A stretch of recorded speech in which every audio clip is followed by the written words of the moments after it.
ಏನಂತಾರೆ 60 60ನಾ ಮತ್ತೆ ಚಿಕ್ಕಪ್ಪನಿಗೆ 30 ಮತ್ತೆ ದೊಡ್ಡಪ್ಪನಿಗೆ 90 ಮತ್ತೆ ಮುತ್ತೆಗೆ ಏನಂತಾರೆ ಕ್ವಾರ್ಟ್ರು ಏಯ್ ಸುಮ್ನಿರ ಆ ಥರ ಎಲ್ಲ ಮದ್ಯಪಾನ ಮಾಡಬಾರ್ದು ನೋಡು ಮದ್ಯಪಾನ ಮಾಡಬಾರ್ದು ಮದ್ಯಪಾನ ಮಾಡಿದ್ರೆ ಆರೋಗ್ಯಕ್ಕೆ ಒಳ್ಳೇದಲ್ಲ ನೀನು 90 ಅದು ಇದು ಅನ್ಕೊಂಡು ಮದ್ಯಪಾನ ಮಾಡಬಾರ್ದು ನಿನಗೆ ಗೊತ್ತಾ ಹೌದು ಸೈಡಲ್ಲಿ ಹೋಗಿ ಕುಡಿಬೇಕು. ಏಯ್ ಮದ್ಯಪಾನ ಅಂದ್ರ ಮದ್ಯ ಕುಡಿಯೋದು ಸೈಡಲ್ಲಿ ಕುಡಿಯೋದು ಆ ಥರ ಅಲ್ಲ ಕಣೋ ಮದ್ಯಪಾನ ಮಾಡಬಾರ್ದು ಆರೋಗ್ಯಕ್ಕೆ ಒಳ್ಳೇದಲ್ಲ ಗೊತ್ತಾ ನಿನಗೆ ಇಲ್ಲ ಕಣೋ, ಮದ್ಯಪಾನ ಮಾಡಿದ್ರೆ ವಯಸ್ಸಾಗಲ್ಲ. ವಯಸ್ಸಾಗಲ್ವಾ ಅದೇ ಹೆಂಗೋ ನಡಬರ್ಕೆಟ್ಟ್ಯ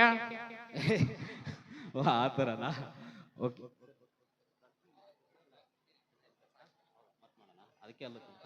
ಓಕೆ ನಾನು ಇನ್ನೊಂದ್ಸತಿ ಬಂದು ತಮ್ಮೆಲ್ರಿಗೂ ಇನ್ನೂ ಬಹಳಷ್ಟು ಕಾಮಿಡಿ ಇದೆ, ಇದು ಇನ್ನು ಬಹಳ ಕಲಾವಿದರು ಇದ್ದಾರೆ, ಡ್ಯಾನ್ಸರ್ಸ್ ಇದ್ದಾರೆ, ಒಳ್ಳೆ ಒಂದು ಕಾರ್ಯಕ್ರಮ ಆಯೋಜನೆ ಮಾಡಿದ್ದಾರೆ. ತಾವೆಲ್ಲರೂ ಶಾಂತ ರೀತಿಯಿಂದ ಕೂತ್ಕೊಂಡು ಕಾರ್ಯಕ್ರಮ ವೀಕ್ಷಣೆ ಮಾಡಿ ನಾನು ಮತ್ತೆ ನಿಮಗೆ ಬಂದು ರಂಜಿಸ್ತೀನಿ ಅಂತ ಹೇಳ್ತಾ ಎಲ್ರಿಗೂ ಥ್ಯಾಂಕ್ ಯು. ಎಲ್ರಿಗೂ ಇಷ್ಟ ಆದ್ರೆ ಒಂದು ಜೋರಾದ ಚಪ್ಪಾಳೆ